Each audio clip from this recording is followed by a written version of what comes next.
I walked out of my own son's wedding reception and I didn't look back.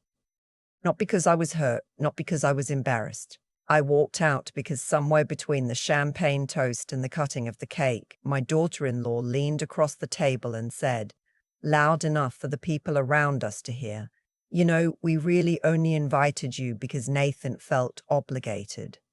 She smiled when she said it, like it was nothing, like she'd commented on the weather. Nathan laughed. Not a nervous laugh, not the kind where someone's trying to smooth things over. He laughed the way you laugh when someone finally says the thing you've all been thinking. I set down my fork. I folded my napkin. I picked up my clutch from the back of the chair. And I left. I drove 40 minutes back to my house in Dayton. Changed out of my blue dress, the one I'd bought specifically because Nathan once told me blue was my color. Poured myself a glass of water and sat at my kitchen table until 2 in the morning, thinking. That was the night I decided I was done. Not done with Nathan. I want to be clear about that. He is my son. He was 26 years old when he said those words to a woman he'd known for 14 months, and I had spent 26 years before that making sure he had everything he needed to become a good man. Somewhere along the way, I had failed at part of that. That was on me too. I knew it even then. But I was done being a resource that got used and never refilled. Let me back up. My name is Vivian. I'm 64 years old. I taught middle school English for 31 years in the same district where I grew up, retired 2 years ago, and live alone in the house where Nathan was born. My husband, Frank, passed away from a heart attack when Nathan was 11. I raised that boy by myself after that. I worked summers, I tutored evenings. I drove him to every baseball practice, every school trip, every college visit. When he graduated from Ohio State, I cried in the parking lot for 20 minutes before I could drive home. When he got his first apartment in Columbus, I helped him carry boxes up 3 flights of stairs. I bought him a shower curtain and a set of pots and pans and a welcome mat that said, "Home is where your story begins." He texted me a photo of it by the door. When he met Courtney, I tried. I genuinely tried. She was sharp and pretty, and she had strong opinions about everything, which I respected even when those opinions were about me. I hosted them for Thanksgiving the first year they were together. I cooked for 2 days. Sweet potato casserole from scratch, the green beans the way Nathan marks them, Frank's mother's pie recipe. Courtney didn't eat the casserole. She said she was watching her glycemic index. That was fine. That was her right. What wasn't fine was when she told Nathan, while I was standing in the kitchen doorway, that she thought it was a little much, that I'd cooked all of this. Like she's trying to prove something, she said. Nathan nodded. I washed the dishes and said nothing. There were other moments, small ones mostly. The kind that don't seem like much on their own, but accumulate the way water damages a wall. You don't see it until the whole thing buckles. She called me by my first name from the start, which was fine. But the way she said it, Vivian, always had a slight edge, like a door being held open, just barely enough for you to squeeze through. She made comments about my house being very 90s. She suggested more than once that Nathan didn't need to call me every week. She referred to my teaching career as just a public school job, at a dinner with her parents, who were both attorneys in Cincinnati. And Nathan let it happen, every time. I told myself it was the adjustment period of a new relationship. I told myself that Courtney was young, that she was insecure, that she would soften. I told myself that Nathan loved me, even if he wasn't showing it the way I needed. I am very good at telling myself things that make it easier to keep going. When they announced the engagement, I congratulated them and meant it. When Courtney asked me to contribute $5,000 toward the wedding, framing it as a way to feel included in the process, I wrote the check. Nathan never mentioned it. Not a thank you, not an acknowledgement. When I brought it up gently 3 months later, he said, "Mom, we said thank you, don't make it weird." I hadn't heard a thank you, but I let it go. The wedding was beautiful. Courtney looked genuinely radiant. I wore the blue dress. I sat in the front row and I watched my son marry this woman, and I prayed honestly and quietly that they would be happy, that I was wrong about her, that this was the beginning of something that would grow into something good. And then she said what she said at the reception table, and Nathan laughed. I drove home and I sat at my kitchen table and I thought about Frank. I thought about what he would say. Frank was a quiet man, but he had a clear sense of what he would and wouldn't accept. "Vivian," he would have said, "you're not a doormat. Stop lying down." So I stopped. The first thing I did was nothing. For 2 weeks, I did absolutely nothing. I did not call Nathan. I did not text. When he texted me 3 days after the wedding, "Hey, hope you got home okay. Sorry we didn't get to say goodbye properly," I read it and put my phone down and went for a walk. I want you to understand what that cost me. Mothers of sons, no. You spend decades being available, being the one who answers. The silence felt like holding my breath underwater, but I held it. After 2 weeks, Nathan called. I let it go to voicemail. His message was casual, something about Thanksgiving plans, wondering if I was thinking about hosting. Not an apology, just logistics. I texted back, "I won't be hosting this year. Hope you two have a good holiday." He called again that evening. I answered. "Is something wrong?" he asked. "No," I said. "I'm just making some changes." "What kind of changes?" "To how I spend my time and energy." There was a pause. "Mom, are you mad about something?" I thought about how to answer that. I had rehearsed this moment. I had written things down and crossed them out. I had talked to my friend Lorraine about it, and she had said, "Don't explain too much. Explaining is just giving the material to argue with." Lorraine is 67 and twice divorced and one of the wisest people I know. "I'm not angry," I said. "I'm just being thoughtful about where I put myself." He didn't understand what that meant. I could hear it in his silence. He was used to a version of me that explained, that justified, that worked hard to make him comfortable with whatever I was feeling. I wasn't doing that anymore. "Okay," he said finally. "Well, let me know if you want to talk." He hung up before I could respond. After that, things shifted. I didn't disappear dramatically. I didn't change my number or move away. I simply became less available. I stopped offering. I stopped initiating. I stopped being the person who held the whole thing together through sheer force of effort. What I noticed over the following weeks surprised me a little, even though it probably shouldn't have. Nathan's birthday was in November. I sent a card and called to sing to him, which I have done every year of his life. He seemed pleased. Normal. Like nothing had changed. Thanksgiving came. He and Courtney went to her parents' place in Cincinnati. I had a quiet dinner with Lorraine and her daughter at a restaurant on the east side of Dayton that does a full turkey plate, and it was genuinely one of the most relaxing holidays I'd had in years. Christmas was when things started to unravel. I had decided I would not be making the 4-hour round trip to Columbus unless I was asked and unless the invitation felt genuine.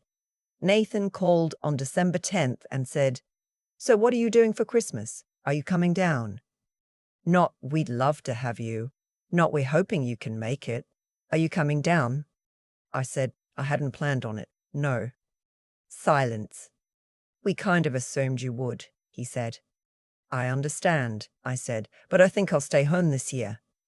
What I was not telling Nathan was what else I'd decided to do with my December. I had enrolled in a watercolor class at the Dayton Art Institute. I had signed up for a 3-day trip to Charleston with Lorraine in January. I had started reading again, real reading, not half-distracted scrolling. And I was 60 pages into a biography of Eleanor Roosevelt that I kept having to put down because I kept wanting to underline things. I was, for the first time in a long time, building a life that was mine. What I also hadn't told Nathan was that I had spoken to a financial advisor in October. I was 64 years old. I had a pension from the school district, Frank's life insurance policy, which I had managed carefully for over a decade, and the house, which I owned outright. I was not wealthy, but I was stable. I had been stable for years. I had simply never made any formal decisions about what would eventually happen to any of it, because I had always assumed, vaguely, that I would figure it out later, and also, I suppose, that Nathan would always be around to be figured in. In October, I figured it out. I met twice with the advisor and once with an estate attorney on Far Hills Avenue. I updated my will. I established a small charitable trust in Frank's name, directed toward a scholarship at the middle school where I taught for 20 years. The decisions felt clarifying in a way I hadn't expected. Like pruning a tree, a little painful. Then suddenly you can see the shape of the thing. Nathan did not know any of this. Christmas came and went. I cooked for myself, watched old movies, called my sister in Tucson, and slept 9 hours on Christmas night for the first time in I don't know how many years. Nathan texted on Christmas morning, "Merry Christmas, Mom. Miss you." I texted back, "Merry Christmas, sweetheart. Enjoy your day." That was all. In January, something shifted in him. I'm not sure what triggered it specifically. Maybe it was that he called one evening and I didn't pick up. Not because I was ignoring him, I was actually in my watercolor class painting a very mediocre barn, and he left a message that was more confused than anything, like he couldn't quite place what was different. He and Courtney drove to Dayton the first weekend of February, unannounced. I came home from the grocery store to find his car in my driveway. I won't pretend I wasn't caught off guard. I sat in my car in the street for about 30 seconds, breathing, before I pulled in. They were sitting on the front porch.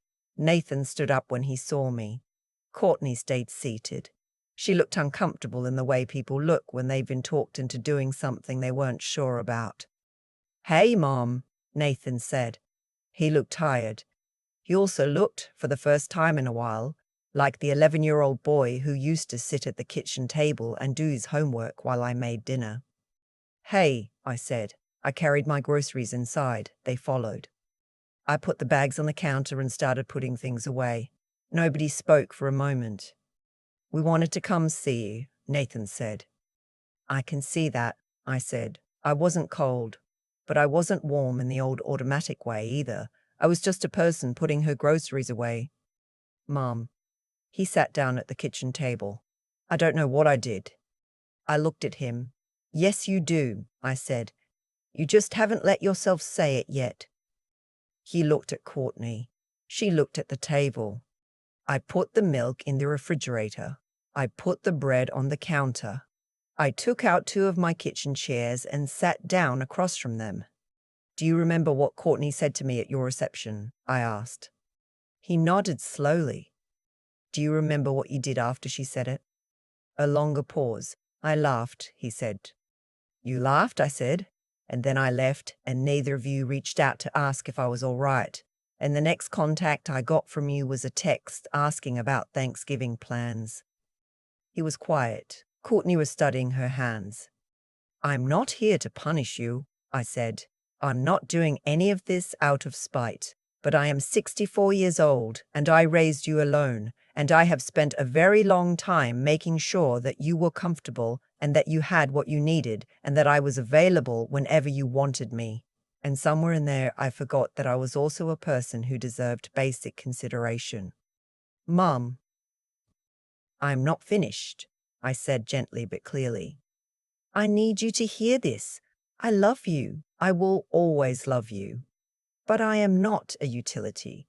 I am not the person you call when you need something or the obligation you manage at holidays. If you want me in your life, genuinely in your life, then that is going to look different than what we've been doing." Nathan's eyes were wet. He was trying not to let it show the way men sometimes do, that particular determined blinking. Courtney, to her credit, looked up. "I should apologize," she said. Her voice was stiff, like she was reading from a card she hadn't fully memorized. "What I said was cruel. I was." She paused. "I was intimidated by how much Nathan talked about you. That's not an excuse, but it's the truth." I looked at her for a moment. Then I nodded. "I appreciate that," I said. "I mean it." We sat at that table for almost 2 hours. Nathan talked in a way he hadn't talked to me since he was a teenager. about the pressure he felt, about how he'd gotten used to my resilience and stopped thinking about whether it cost me anything, about how he'd let Courtney's insecurities shape how he treated me because it was easier than having a hard conversation. He was not making excuses. He was just trying to explain. There is a difference, and he understood the difference. I had taught him the difference, in fact, in one of those kitchen table conversations when he was about 15, and apparently it had stuck somewhere even if it had gone dormant. Courtney didn't say much after her apology, but she didn't need to. She'd said the thing that mattered. Before they left, Nathan hugged me in the doorway the way he used to when he was small. Both arms, full weight, his chin on my shoulder. He's a foot taller than me now, and the geometry of it is all wrong, but the intention was the same. "I'm sorry, Mom," he said. "I know," I said. "I love you." "I love you too." I watched them drive away.